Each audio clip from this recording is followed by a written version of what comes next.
ये कौन है जो ना चाहने पर भी बलात् जबरदस्ती पाप करा देता है? पहले कदम पर यदि इसे रोकना सीख गए तो बाहर निकल जाएंगे, क्योंकि ये खिलाड़ी किसी और के नहीं, हरि के ही हैं। भगवान चीख चीख के वर्णन कर रहे हैं, ऐसा मत करो इसका परिणाम ये है, ऐसा करो इसका परिणाम ये है। तो जो कह रहे हैं करो वो तो हम कर नहीं रहे, जो कह रहे हैं नहीं करो वो हम कर रहे हैं। तो उसका जब परिणाम आता है तो हम भगवान को कोसते हैं। हजार के बाद भी हम उन पर विजय प्राप्त कर लेंगे। प्रशंसनीय वो है जो इस समय विकार से लड़ रहा है, हर विकार को रौंद रहा है। कभी भी किसी भी स्थिति में उदास, निराश और कदम पीछे मत हटाना। निराशा नहीं आनी चाहिए अंतिम श्वास तक, क्योंकि युद्ध किसी साधारण से नहीं हो रहा।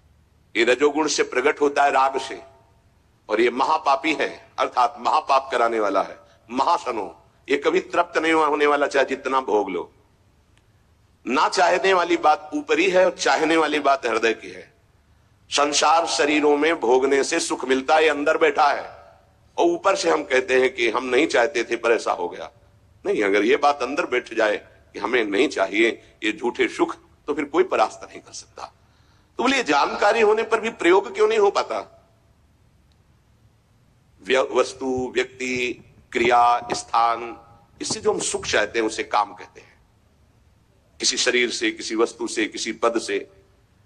इस काम में शब्द तो एक है पर इसके दोष अनंत हैं। शब्द है काम, और अनंत पापाचरण कराने की इसमें सामर्थ्य है। काम में, इसमें अनंत विकार भरे हुए हैं।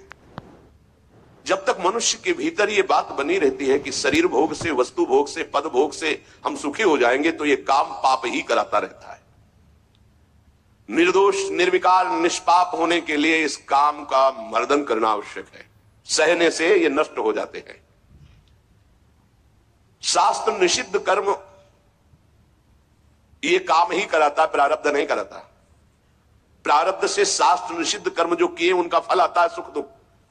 अगर शास्त्र प्रतिपादित है तो सुख आएगा, शास्त्र विरुद्ध है तो दुख आएगा। लेकिन ये जो हमसे पाप करा रहा है, कोई प्रारब्ध नहीं करा रहा, कोई काल नहीं करा रहा, कोई ईश्वर नहीं करा रहा।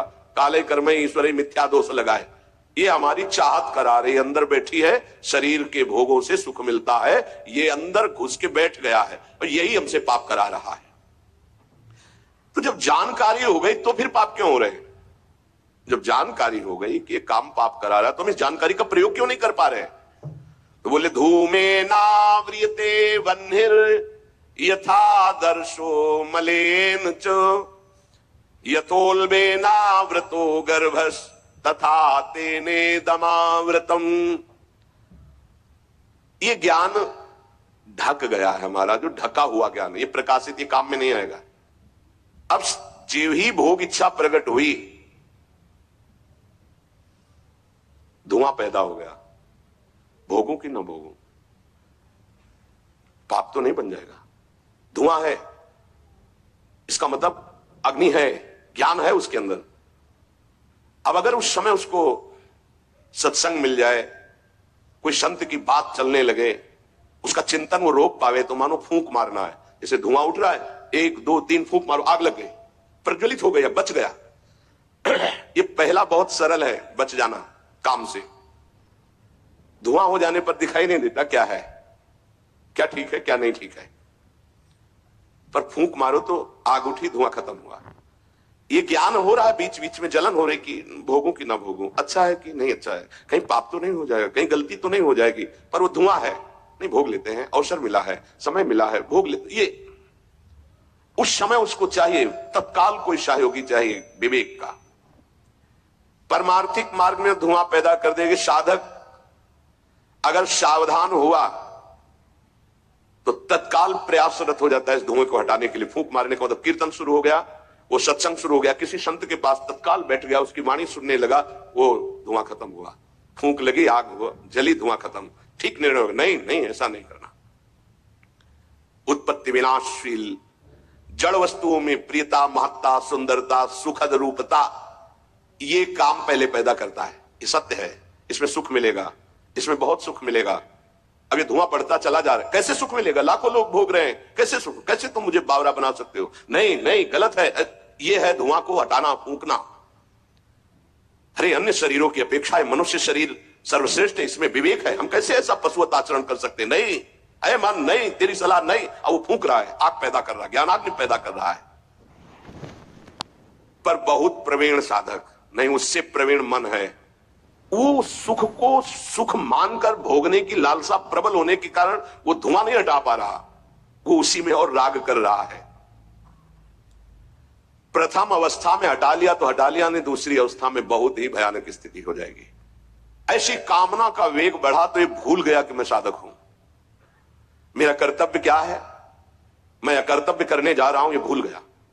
क्योंकि जैसे दर्पण में ढक गया तो भूल गया, दर्पण में दिखाई देता मैं कौन हूं, तो ज्ञान रूपी दर्पण ढक गया काम से, अब ये उसकी सोच ही खत्म हो गई। अंतःकरण में इतना महत्व पैदा हो गया कि विकलता हो गई उसके अंदर। अब यही उसके पतन का कारण बन गया। इतना महत्व बढ़ गया कि निर्णय करने की क्षमता खत्म हो रही है कि मैं एक साधक हूं, मैं उपासक हूं, पापाचरण नहीं करना चाहिए। ये किसी का भी हो सकता है। पहली दशा बहुत जल्दी हटा जा सकता है, फूंक मारी हट गया, आग पैदा हुई ज्ञान की, नहीं। ऐसे तृतीय अवस्था में ये पता ही नहीं रहता मैं गलत कर रहा हूं या गलत करने जा रहा हूं, विवेक ही काम नहीं करता, वो उसे सुख और अपना जीवन मान लेता है। अगर उस कामना में बाधा पड़ी तो तमोगुण की वृत्ति बढ़ जाती है और क्रोध पैदा हो जाता है। क्रोध जब अपना स्वरूप धारण करता है तो हिंसा पैदा कर देता है, सम्मोह पैदा कर देता है। सम्मोह स्मृति का नाश किया और बुद्धि भ्रष्ट हुई, नष्ट हो गया साधक। ये सर्वनाश करने वाला काम। सम्मोह माने मूढ़ता, घोर मूढ़ता, कुछ निर्णय करने की सामर्थ्य नहीं रह गई। पशुवत, एकदम पशु।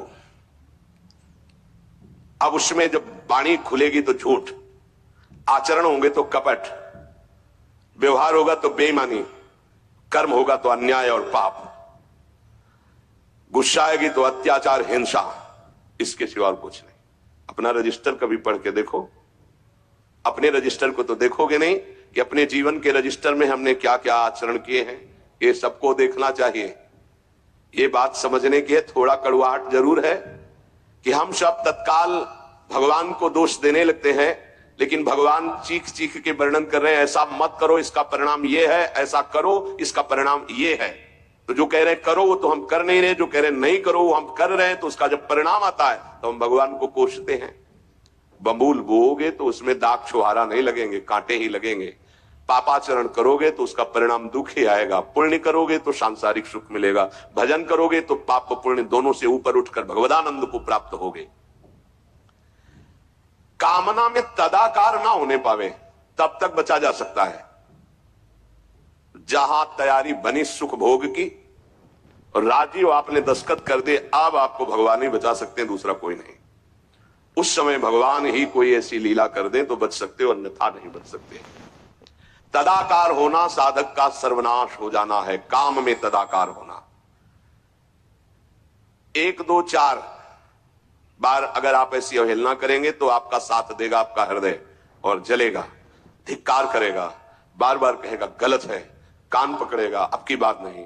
आगे बढ़ गए, ज्यादा मलिन हृदय हो गया तो आनंदित हर्षित होने लगेगा, आज ये भोगा कल वो भोगूंगा, और वो पापाचरण में हर्षित होकर आगे बढ़ जाता है। ये बहुत बुरी स्थिति होती है। जब तक साधक का हृदय धिक्कार देता है तब तक तो निकलने के चांस रहते हैं कि गलती को गलती मानता है और बार बार कहता अब नहीं करूंगा। वो विवश होकर गलती हो रही पर वो कह रहा नहीं करो, ये निकल जाएगा, आज नहीं तो कल निकल जाएगा। लेकिन जो राजी हो गया है, जिसने इस महान पाप को अवगुण को गुण मान लिया है, निकलने की संभावना नहीं।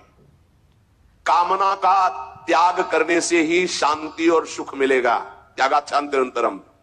कामना आते ही फूंक मार दो तो धुआं नहीं बढ़ पाएगा और दूसरी दशा नहीं आ पाएगी, दूसरी स्थिति काम पैदा नहीं कर पाएगा। वो दर्पण में मैल, तीसरी में तो सवाल ही नहीं उठता कि बच जाओ। परमार्थ का रुचि रखने वाला साधक कामना को पहचानना सीखे और जहां काम अंदर आवे तत्काल उसको नष्ट करना सीखे। नष्ट करने का उपाय है नाम कीर्तन, भगवत गुणवानुवाद, सत्संग, श्रवण। किसी संत के समीप तत्काल बैठ जाओ, किसी साधक के समीप, और चर्चा करने लगो।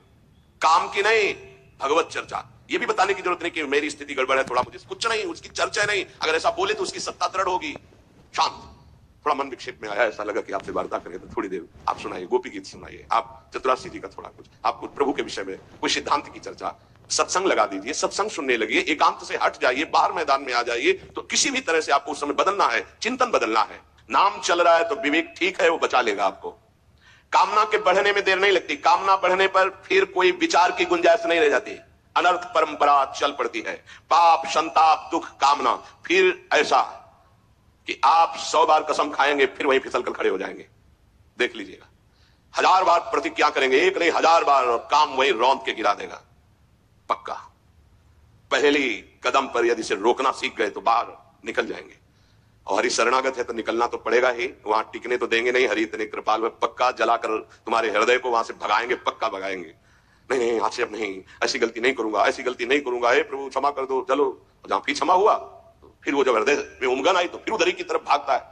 फिर वो ऐसी दीवाल बनवाते हैं, चुनवाते हैं आसपास की रास्ता बचेगा तो एक ही हरि शरणम, दूसरा रास्ता नहीं। इसलिए भगवान का आश्रय लेकर भक्ति करने वाला उपासक बहुत जल्दी विजय प्राप्त कर पाता है इन विकारों पर, अन्यथा मार के गिरा देते। बहुत बड़े विजयी योद्धा हैं, काम, क्रोध, लोभ, मोह, मद, मत्सर, हरि बचावे। वैसे कहा भी है हरि ने कि मामेवे प्रपद्यन्ते माया में ताम तरन्ति, मेरी शरण में आ जाओ तो बच जाओगे।